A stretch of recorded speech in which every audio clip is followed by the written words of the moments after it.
साधना और योग। साधना और योग की चर्चा को आज अपना विषय बनाते हुए आप सभी का हार्दिक अभिनंदन करती हूँ। भारतीय ऋषियों ने मानव जीवन के हर पहलू पर शोध करके हर प्रकार के मनुष्यों के लिए जो साधना प्रक्रियाएं सुझाई हैं, जो उपयुक्त हैं, उनमें योगाभ्यास को सभी के लिए आवश्यक माना है। स्वयं भगवान श्री कृष्ण भी योगाभ्यास को सर्वोत्तम मानते हैं। तपस्वीभ्यो अधिको योगी ज्ञानीभ्यो अपि मतो अधिकः कर्मिभ्यश्चाधिको योगी तस्माद्योगी भवार्जुन। अर्थात योगी तपस्वियों से श्रेष्ठ हैं, शास्त्र ज्ञानियों से श्रेष्ठ माना गया है और सकार्म कर्म करने वालों से भी योगी श्रेष्ठ है। इसलिए हे अर्जुन, तू योगी हो। मानव की शारीरिक बीमारियों और मानसिक यातनाओं का रामबाण इलाज योग के ही पास है। योग मानव के दृष्टिकोण में सकारात्मक परिवर्तन करके मनुष्य के स्वयं के जीवन के साथ परिवार एवं समाज को भी खुशहाल रखता है। योग हमारे अंगों और उपांगों को कार्यक्षम बनाकर शरीर की आंतरिक प्रक्रियाओं पर शुभ प्रभाव डालता है। योग की साधना तथा आसन व्यायाम में अंतर समझा जाना चाहिए। योग साधना एक उच्च स्तरीय अंतरंग प्रक्रिया है जो संवेदना के धरातल पर चलती है। जीवात्मा और परमात्मा के मिलन की इस अद्वैत स्थिति को सिर्फ हाथ पांव हिलाने डुलाने तक ही सीमित नहीं मानना चाहिए। जैसा कि हम सब जानते हैं, योग के 8 अंग हैं: यम, नियम, आसन, प्राणायाम, प्रत्याहार, धारणा, ध्यान और समाधि।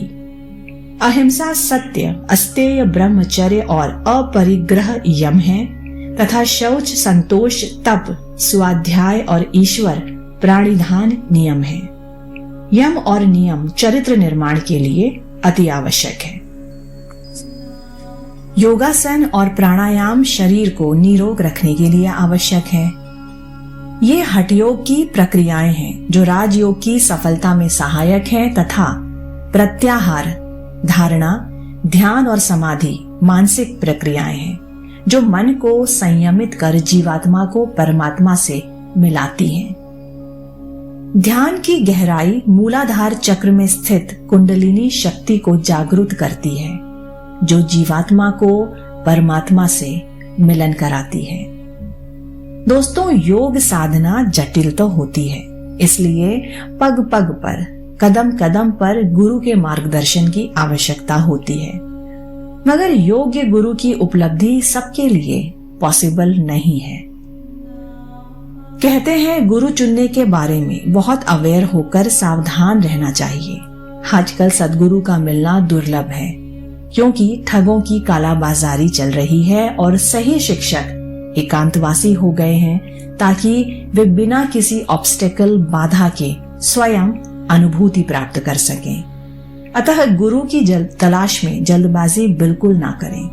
पहले वेद शास्त्रों का अध्ययन करो, जिस मार्ग की वे शिक्षा देते हैं उसका अनुसरण करो और अनुभव प्राप्त करो। परमपिता परमात्मा परमेश्वर को गुरु मानकर ध्यान करो, तब जाकर के वे पुस्तकें स्वयं हमें गुरु की मदद करेंगी। क्योंकि गुरु है क्या? दोस्तों, गुरु क्या है इसे समझना बहुत जरूरी है। गुरु वो होता है जिसके द्वारा मन भगवान में लग जाता है। यदि परमात्मा को गुरु की तरह समझा और अडिग प्रेम से साधना की तो भगवान स्वयं हमारे सामने प्रकट होते हैं और गुरु की तरह उपदेश देते हैं या ऐसा आशीर्वाद देंगे कि अपनी साधना के फल स्वरूप एक सद्गुरु से हम मिल सकें। लेकिन इन सब के अभाव में केवल आदि मूल परमेश्वर का अनुग्रह मात्र साधक पर हो तो वो परम भाग्यवंत साधक किसी न किसी प्रकार से आत्म साक्षात्कार कर ही लेता है, वो चाहे कैसा भी क्यों ना हो। गुरु कौन है? गुकारो अंधकारश्च स्कारो तभी वारणः, गुकारो गुणातीतम रुकारो रूप वर्जितः।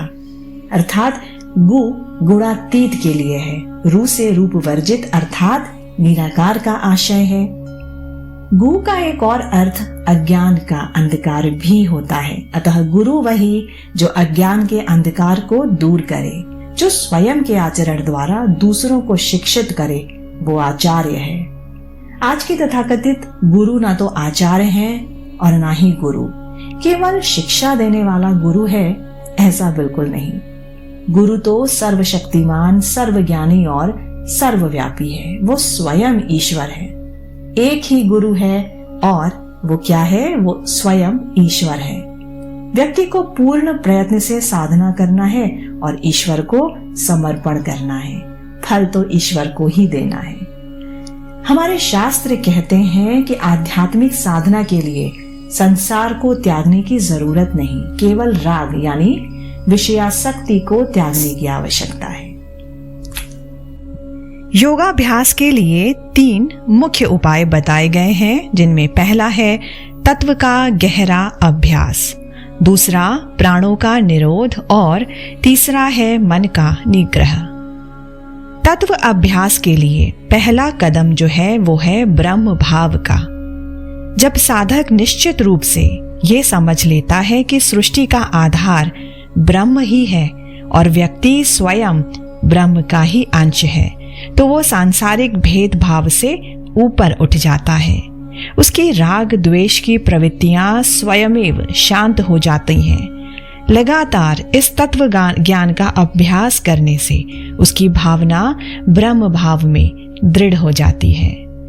जो व्यक्ति प्राण और अपान की गति को भली प्रकार वश में कर लेता है, वो सदैव स्वस्थ और सुखी रहता है। इसके लिए हर परिस्थिति में श्वास की गति को कंट्रोल में रखने की जरूरत होती है। और ज्ञान प्राप्ति का तीसरा उपाय है मन को कंट्रोल करना, उसको नियंत्रण में रखकर इच्छा अनुसार रख सकने का प्रैक्टिस करना। मन को अच्छी तरह पकड़ रखने से संसार वश में आ जाता है। संसार के समस्त उपद्रवों और दुखों के छूटने का सिर्फ एकमात्र उपाय जो है वो मन का निरोध करना ही है। दोस्तों, कुंडलिनी योग का लक्ष्य है मेरुदंड की दोनों शिराओं के बिंदु पर स्थित शिव और शक्ति को एक दूसरे से युक्त कर देना। कुंडलिनी साधना क्रम से प्राण, मन और आत्मा की साधना होती है। प्राण की साधना हठ योग की साधना है, मन की साधना राजयोग की साधना है और आत्मा की साधना ज्ञान योग की साधना है। इसके साथ परमात्मा से प्रेम यानी कि भक्ति बहुत आवश्यक है। इस प्रकार भक्ति योग सहित योग की सभी धाराओं का समावेश कुंडलिनी योग में है। कुंडलिनी योग में योग की चारों धाराओं मंत्र योग, हठ योग, लय योग एवं राजयोग की प्रक्रियाओं का उपयोग होता है, जिससे शारीरिक शक्ति भी सुदृढ़ होती है, बली होती है और साधना में उन्नति का भी आभास साधक को होता है, जिससे उत्साह बना रहता है। इस प्रक्रिया से हमें सिद्धियां प्राप्त होती हैं जो मनुष्य को साधना आगे बढ़ाने के लिए एनकरेज करती हैं।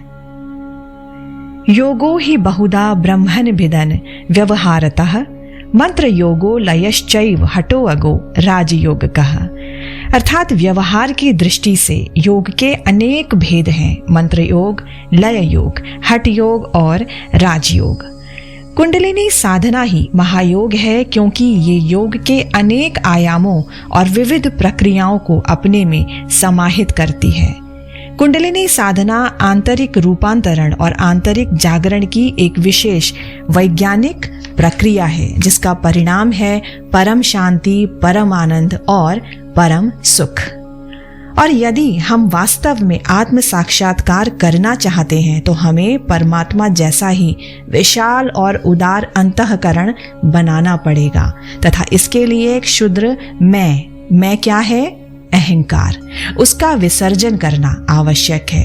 किंतु इस मार्ग में हमारे दोष, दुर्गुण तथा वासना और तृष्णा ही हमारे लिए बाधा उत्पन्न करते हैं। इसलिए सभी शास्त्र तथा ऋषि महापुरुष एक मत से आत्मशुद्धि पर सर्वाधिक जोर देते आए हैं। इसीलिए शास्त्रों में जितने भी नियम संबंधी आदेश हैं, उनका एकमात्र तात्पर्य यही होता है कि काम, क्रोध, लोभ, मोह, मद और मत्सर, इन 6 शत्रुओं पर विजय प्राप्त कर ली जाए अथवा 5 इंद्रियों और मन, ये 6 वश में हो जाएं, तो किसी और चीज की आवश्यकता नहीं है। दोस्तों, योग साधना जो होती है वो सभी आश्रम धर्मों के लोग कर सकते हैं, चाहे वो ब्रह्मचारी हो, गृहस्थ हो या फिर सन्यासी हो। साधक युवा, वृद्ध, अतिवृद्ध, रोगी या दुर्बल कैसा भी क्यों ना हो, योग के सभी अंगों का निरालस्य रूप से अभ्यास करने पर सिद्धि को प्राप्त कर सकता है। योगाभ्यास में साधक की आयु का कोई विचार नहीं होता, अर्थात युवा, वृद्ध या अतिवृद्ध किसी भी अवस्था का हो या रोगी हो, वो साधना में तत्पर रह सकता है। जरूरत यह है कि साधक आलस्य को छोड़कर अभ्यास में लगा रहे, तो उसके रोगादि नष्ट होकर आरोग्य और सिद्धि दोनों का ही लाभी होता है, लाभार्थी होता है। दोस्तों, यही कहूंगी कि आत्मज्ञान ही तो हमारा अंतिम लक्ष्य है। आपकी क्या राय है, जरूर शेयर करिए। बहुत जल्द मिलती हूँ आपसे आगे अगले वीडियो में। तब तक के लिए बाय बाय एंड नमस्कार।